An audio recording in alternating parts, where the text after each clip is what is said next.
Hello, my name's Sarah and I'm the Project Director here at the Mullany Fund. Today I'm going to be delivering some training for our new mentors. Hopefully you're here because you volunteered your services as a mentor on our Mullany mentoring project. So the first thing obviously I need to say is a very big thank you.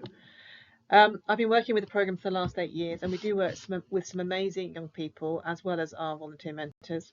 And I've seen firsthand the positive impact that an effective mentoring relationship can have on a young person. Without our fantastic volunteers like yourselves, it wouldn't be possible for us to support the young people that we do. So thank you very much. So to begin with, I'm going to give you a brief overview of what we do and who we are here at the Mullany Fund. So you've got a bit of perspective about you and your role as a mentor on one of our projects. So the Mullany Fund was established back in 2008 and our overall objective was and is to ensure that every young person is provided with the opportunity to access a career within the STEM sectors regardless of background. Through our projects we seek to directly challenge the barriers that many young people might face in accessing career and training routes into STEM sectors by providing information, advice and guidance as well as positive role models such as yourselves and insights into potential professions. We engage with young people aged 14 to 19 across South Wales in all of our projects, and currently we're working in 8 local authority areas, but we've just opened up to young people across the whole of Wales. We're very grateful to be supported in this through a variety of funders, and this support makes sure that all our services remain completely free for schools and the young people who access them. So at the Mullany Fund, all our work is founded on our 4 main aims. First, to encourage awareness of the different careers within life sciences, healthcare and science professions. Second, to promote aspirations towards those professions. Third, to increase the motivation and confidence of our service users. And fourth, to expand our service users' knowledge and understanding of their options for employment and training routes into these careers.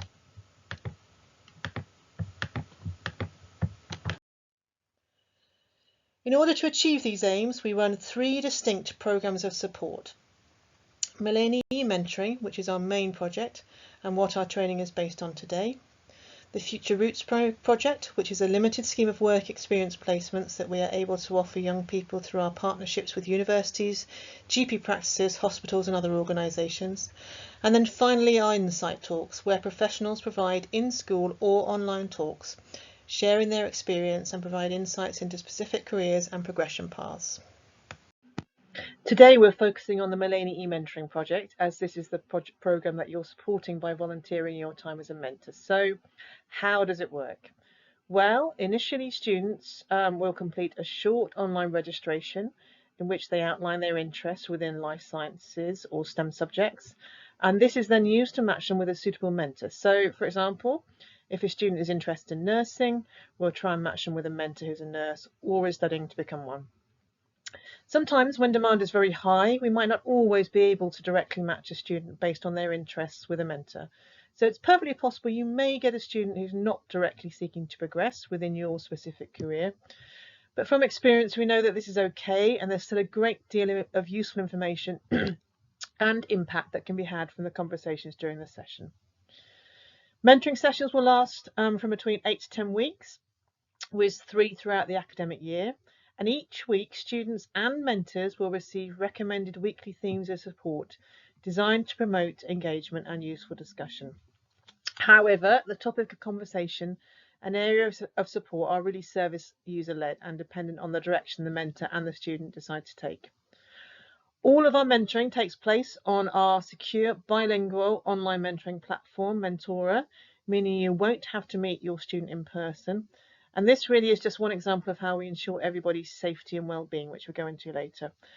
Additionally, all messages that they send and you send are moderated through the site before being sent, and no personal identifying information is exchanged between the mentor and the student.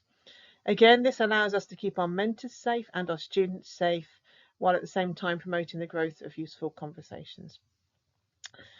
Just an extra point, responding to feedback from previous sessions, we've been asked if we could send out what a student-mentor conversation would look like. Unfortunately, no student-mentor conversation will look the same, as everyone is different, but we would advise don't be nervous about this if you take our tips into account, and if your student wishes to and is able to engage, the session will go well. So we take measuring our impact very seriously at the Mullany Fund, and after each session we provide mentees with an exit questionnaire related to key performance indicators, and we also provide mentors with an exit questionnaire to look at any process issues. I'm not going to go through the figures on the screen exactly, but over the last 9 years of engagement, you can see that we've had a very real impact on those who've participated in the programme, and that's largely due to volunteer mentors like yourselves. We've had about 1,800 people who've registered for the scheme. We currently have a database of over 300 DBS checked mentors over about 38 specialities at the moment. And we can see that what all the volunteer mentors are doing in terms of support is really helping the young people involved. So now we're going to talk a little bit more about exactly what mentoring involves, the sort of support you can expect to offer our students, and what makes for effective communication. As ever, if you have any questions during this hour, please don't hesitate to interrupt me. So, on the screen now, we're getting examples of the qualities we look for in a mentor. Now, whilst I won't go through these in turn, especially as the list isn't an exhausted one, it's worth looking a little closer at one or two of these. For example, being positive and enthusiastic might seem obvious, but those qualities are absolutely key in developing an effective relationship with our students. Many of them will be encouraged to engage and be brave enough to ask questions, and so simple things like being enthusiastic and being positive will make a big impact. I've also included some qualities highlighted in red, which is important to remember that you're not. Despite many people assuming that they will be desirable for mentors to demonstrate, it's really important to remember that you're not a counsellor, confidant, friend, or an expert. It's paramount that you as a mentor and the students are clear that you're not there to mentor them on mental health issues or to talk with expert detail on every possible topic of support. You're also not able to keep secrets or be their friend. We'll talk about this later and the importance of boundary setting, but establishing these at the start is vital to a successful mentoring relationship. It's really the classic friendly but not their friend approach. One of the best things about our mentoring project is that the students can shape the direction of their conversations, and they may want support in a variety of areas. You can see on the screen some examples of the types of support most commonly discussed during every session. We don't expect you to be experts on everything, obviously, and each week we will send mentors a theme of support. So, for example, if you're mentoring a Year 9 student, we'll say that on this particular week we think it would be good for you to discuss making the right GCSE options with them. We'll then provide mentors with online resources to help you talk knowledgeably about this, and we'll also send partnering resources to the young people to help them engage in meaningful conversations. That said, students may not want to talk about that specific area at that time. And much of the mentoring relationship will depend on your ability to adapt, but also to encourage students to discuss specific topics that you think would be useful for them. So it's really worth at an early stage giving thought to the students you'll be mentoring and to what some of their concerns, their challenges and their feelings might be. If you're mentoring an older student in sixth form, their concerns around university applications, for example, securing work experience and upcoming exams may be top of their list. Whereas with younger students, a general uncertainty about what careers they're interested in and simply how to get into certain roles might be more on their mind. Our mentors are fantastic at adapting their approaches depending on the needs and age groups of the students they interact with. And we're there to support you with advice, resources and information should you need it at any point during a session. And this ability to adapt will be more important than ever in the current circumstances, as students are likely to have new and developing concerns or questions that we can't yet anticipate. Rest assured that we continue to develop additional resources to help you support students with these, and we are producing more resources and guidance as and when there are policy changes. It might sound obvious, but communication is key to any mentoring relationship, never more so than when working with young people. Although it's impossible to provide too much training around communication in this session, there are a few important things to consider which will help you to adapt effective and positive communication with your student. Firstly, building rapport is essential. If possible, be the one to send the first message, as this will show your engagement and enthusiasm. Try to use friendly, informal language and ask open questions. If you can show interest in what their interests are and talk more than just about your studies, then this will set you off well. Try to keep your messages succinct. Don't write essays, as this can put some students off at the start. In your initial message, think of including questions which will help you to get to know them. We'll send out guidance on this later, but asking them about their future goals, their interests and what their favourite subjects are is always a good start. It's worth setting clear expectations in the first message also, which we'll talk about in the next slide. Simply try not to overload them with information at the start. Stay friendly and enthusiastic and it should all go pretty well. So let's talk a little bit about setting expectations, because doing so will help to structure the session and foster a positive and effective mentoring relationship. At the start, it'll be worth discussing how often you'll message per week. Students have been told that they have to send a minimum of one message per week, and we also ask that mentors do the same. However, of course, most mentors and students will send many more than one message every week. It will be good to outline the type of support you'll be able to offer and give examples of areas, and consider if it will be helpful to highlight a specific day each week that you'll be sending messages. At some point during the session, it's likely that you will need to help your students to set one or more multiple goals. It's also a really useful thing to do anyway at the start of any session, as this will allow you to help them progress throughout the 8 to 10 weeks in achieving this goal. So if a student decides that their goal is, for example, to become a doctor, then try to deconstruct this goal into more manageable targets. You can focus on turning challenges into positive targets that can help them overcome their barriers. So for a student who wants to become a doctor, a good target would be to find some relevant work experience, which, with no family or friend networks in this profession, may have seemed impossible to some of our students before discussing it further. So I don't intend to go into too much detail about target setting, and of course you will have access to this training when it finishes today, but it's worth trying to make sure that when setting any targets with your students, that these targets are smart if at all possible. I'm sure most of you will understand what a SMART target is, as you've probably gone through it in your studies, etc., etc. Essentially, it's a way of ensuring that the target is structured and possible to achieve. So to reinforce what makes a SMART target not a SMART target, we've got two examples on the screen.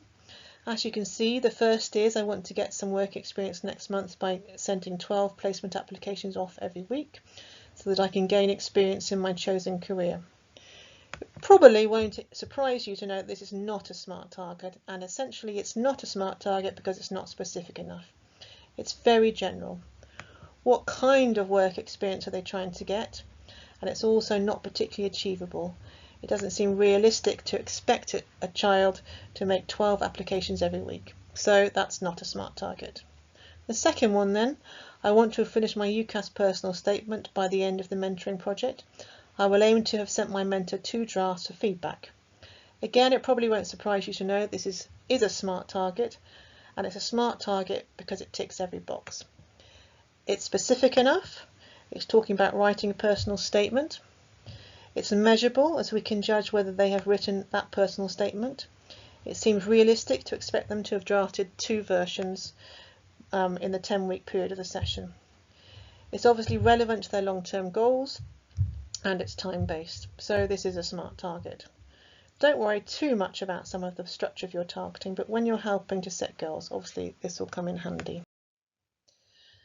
And now we're going to move on to an important element of our training, safeguarding. And as with any project working with children and young people, safeguarding is our first priority. And as mentors, it will be your responsibility to help us to ensure the self-safeguarding and well-being of all our users. All of you should have received a safeguarding guidance document which outlines the process you should take in the event of a safeguarding concern or incident. If you haven't received this, it's really important you let us know, so please do let me know at the end and we can resend the document. It's important to remember that our students represent a diverse group of people and each faces individual challenges and have very specific needs. Now, as mentors and staff at the charity, we must always consider the well-being of our students. And although it's unlikely you will face any issues, it is clearly better to be prepared. Your role is relatively simple as a mentor in this regard. You should stay vigilant but don't panic or try to investigate too much. The Mullany Fund has a designated safeguarding lead, myself, Sarah James. and you should inform me as soon as possible with any disclosures made to you by young people or any concerns you have. It's not your responsibility as a mentor to decide on whether a child's disclosure warrants a response. You must simply pass on the information. In order to ensure the well-being of our students, and of course you as mentors, it's important that we think about boundaries, and developing and maintaining them is really key to your conversations. Importantly, you should emphasise what you're there to support with and make it clear that the mentoring platform is where all communication should take place.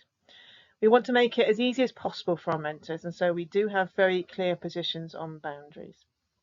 They are that all contact should be limited to the mentoring platform mentor only and will cease as soon as the session ends. That's not to say we can't send a message for you via email at the end of the session if you've missed the last week or something, but you won't have any direct contact after the mentoring session ends. We also say that no personal information at all should be communicated. So this includes telephone numbers, email addresses, photos, or other identifiable characteristics. There has been some confusion recently because we've had some mentors who've kindly wanted to set up work experience placements and wanted to pass on their personal email addresses to enable this to take place.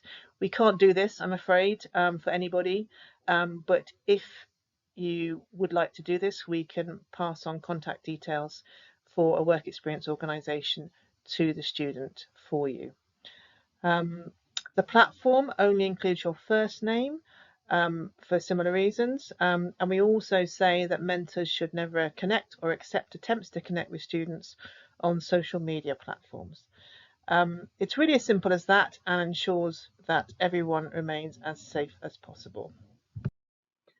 As part of safeguarding, we must consider abuse and indicators of abuse.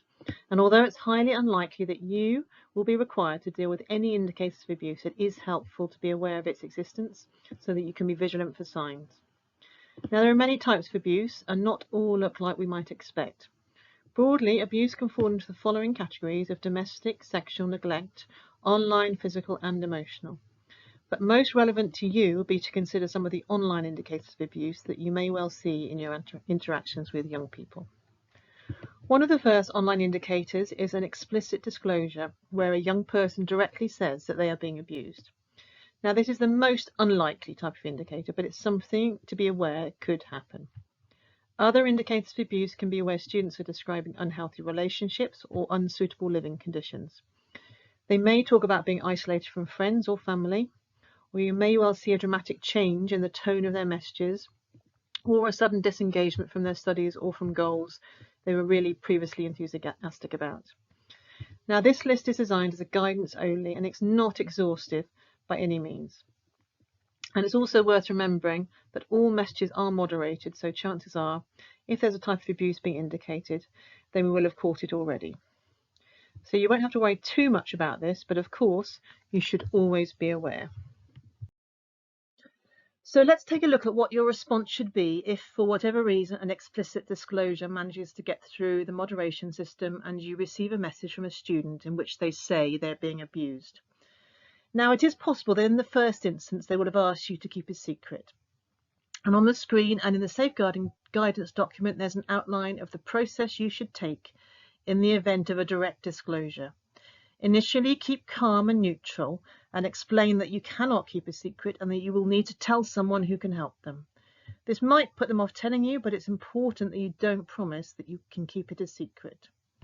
Next, remember that there's a record of the disclosure already, as we retain all messages sent on our chat space, so you don't need to worry about making additional notes. Remember not to ask any questions or make any judgmental statements. Simply reassure the student that they've done the right thing in telling you and that someone will now be able to help them. Finally, you need to contact the DSL at the Mullany Fund as soon as possible with this information. If this occurs outside of business hours and you are particularly concerned, you can ring 999 or you can ring the NSPCC number that we've put on the screen shortly. The DSL, with your information, will decide what actions to take and will advise you further. In the slightly more likely event that you develop a concern based on the student's behaviours, then the only thing you really need to do in this instance is contact the DSL as soon as possible and await for advice from us. So just to summarise the safeguarding points I've just made, your role in the programme is you're not a counsellor. You must never give out any personal information, including your number or email addresses. Do limit all your contact to the mentoring platform during the session and never contact with your student via social media. Do have a read of the safeguarding document after this session and ask us any questions if you have any. There is support available, although it's unlikely you're going to face any issues. Obviously, the first point is the platform moderation. We also have our designated safeguarding lead and the safeguarding document, which you can refer to if you need to. The DSL can be contacted during office hours. Also, in extreme circumstances, the NSPCC can be contacted outside of office hours if you have a concern, and all the details are on the screen there. Just to make a final point about confidentiality, to ensure the safety and well-being of students and mentors, the Mullany Fund have access to all conversations, and it's really important that you maintain your students' anonymity and you don't discuss the content of your conversations outside of the remit of this project. As a reminder, you'll have access to this training after the event, but contact details for the DSL and for the NSPCC out of hours hotline are now on the screen, and it's probably worth making a note of them somewhere so you can access them if you need to. So now that we've covered safeguarding, and you hopefully anyway feel a little more informed about how we ensure safeguarding of our students, we can move on to familiarising ourselves with the new e-mentoring space that we've developed. So our e-mentoring space is called Mentor Mullany, and it's basically a way you chat to your students. All mentoring takes place on this space. It's safe and secure and moderated and managed by the Mullany Fund. It's relatively new. We piloted it back in the summer of 2022, and we've made changes in relation to feedback, and fingers crossed it's working pretty well. However, please do tell us about any continuing problems as soon as possible, preferably by email. So how do you join Mentor Mullany? You can download the app from either the Apple App Store or Google Play sites, but if you prefer to work on a desktop or laptop, you can use the link that's currently on the screen. All mentors will have set up a Mullany Fund account when they registered as a mentor, and they'll have used an email and password, and it's this email and password that you'll need to sign into the Mullany Fund e-mentoring space, and then you'll be automatically matched with your students on the platform ready to chat, and it's as simple as that. So on the screen now you can see the various channels that you will see once you've logged into Mentora. The first one is Mullany notifications, and this is where you can read weekly information and access any resources that are sent out by the Mullany Communication Officer to support what you're doing. The second channel, Admin Assistance. This is a route to ask any questions to the Project Communication Officer, and you'll also receive your responses to any questions you've asked here. Below this, you can see that this particular mentor has two students, Kian Shoned and Jemima. You click on the name of your student here to access the chat space. And obviously you click on the name of the one you want to talk to and write the message in there. Please note that you will get both email and notifications via the app if you're using it when you receive a message from your student or from admin, so you should be kept up to date in terms of their communication. We've tried to anticipate questions and answers about using Mentor Mullany, and we've put them all on our website, and they can be accessed at the address on the screen now. But if you have any further questions, please do not hesitate to get in touch.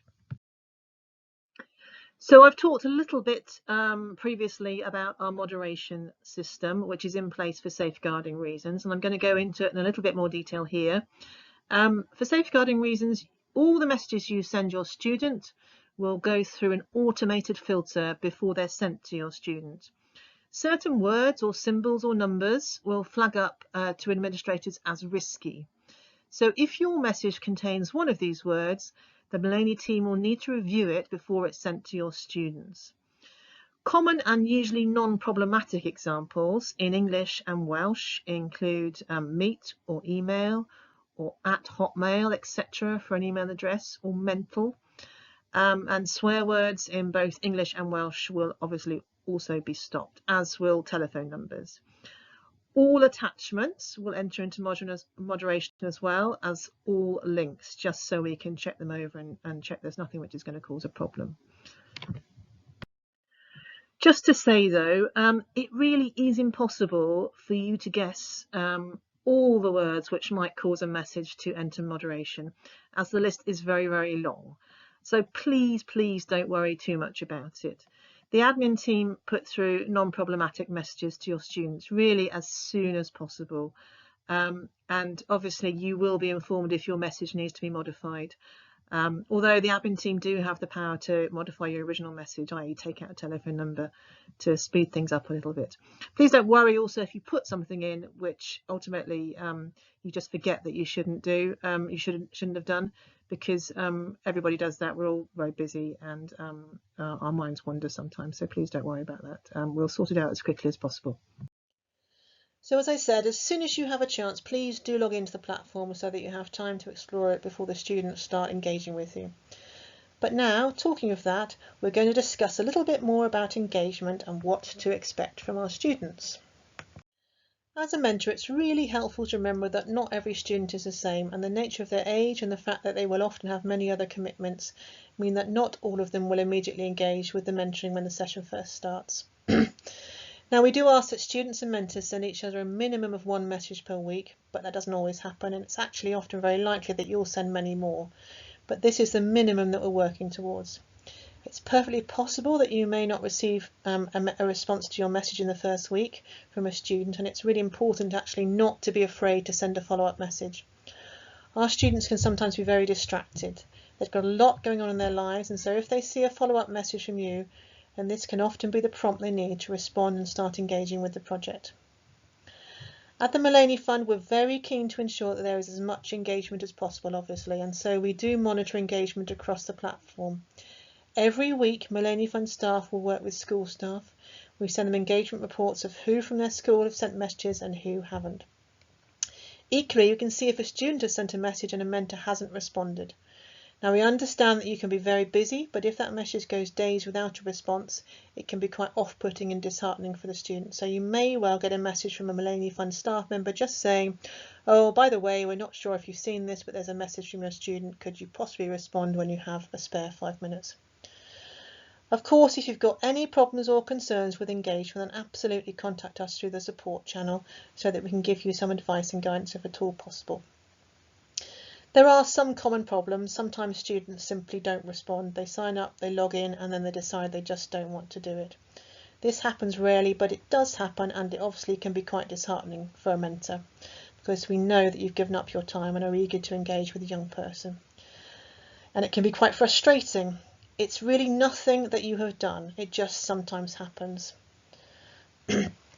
Similarly, and probably equally disheartening, sometimes students respond with very short messages. This tends to be because they're quite shy. It tends to be because they don't know how to interact with someone who's older than them and who is in a profession they might know very little about. It's okay to encourage them, to ask them more open questions, to send a couple of longer messages back and only receive short messages in return. It's nothing you're doing wrong. It's only that sometimes some students take a while to fully engage with our project, and they are almost certainly still getting a great deal of benefit from your interaction regardless of how short their messages are.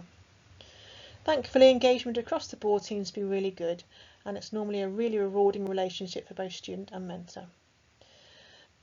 As I said, sometimes it's possible the student doesn't engage in the way we would like, and if you've ever got any concerns about that or queries about how you can engage them further, then please do contact us, because we're very used to these sorts of questions and can often do something and provide some advice to help you out. We're now coming to the end of the training session for today, so I hope you found it useful. Appearing on the screen, we've got some important do's and don'ts for the project. I don't intend to go through each one, you can do that for yourself, but essentially please make sure that you take the initiative and enthusiastically engage with your students to promote useful conversations. Your experiences will be hugely beneficial and inspirational to our young people, so don't be afraid to use them. Even if you're talking to a student who isn't directly looking to progress in the career that is yours, you can still be incredibly inspiring and promote aspirations and confidence within that person. Log in and keep contact regular and consistent, and always make use of the support channels should you need to talk to us. Remember never to divulge any personal details, to always be aware of safeguarding, and try not to expect lengthy prose by way of response to your questions. We are, after all, dealing with teenagers. We know that mentoring has a very real impact on the young people who use our services, and we are so grateful for the time and effort that each and every one of our mentors contributes to our project. Without you, your experiences and inspiring journeys, we simply wouldn't be able to improve aspirations, raise awareness and increase the confidence of young people we work with. So a massive thank you from all of us at the Mullany Fund, and we hope you enjoy it as much as previous mentors have. So that's the end of the training session. Please do feel free to exit the window now if you have no further questions, but if anyone does, just turn your mic on and ask away. Thank you. Enjoy the mentoring session and the best of luck.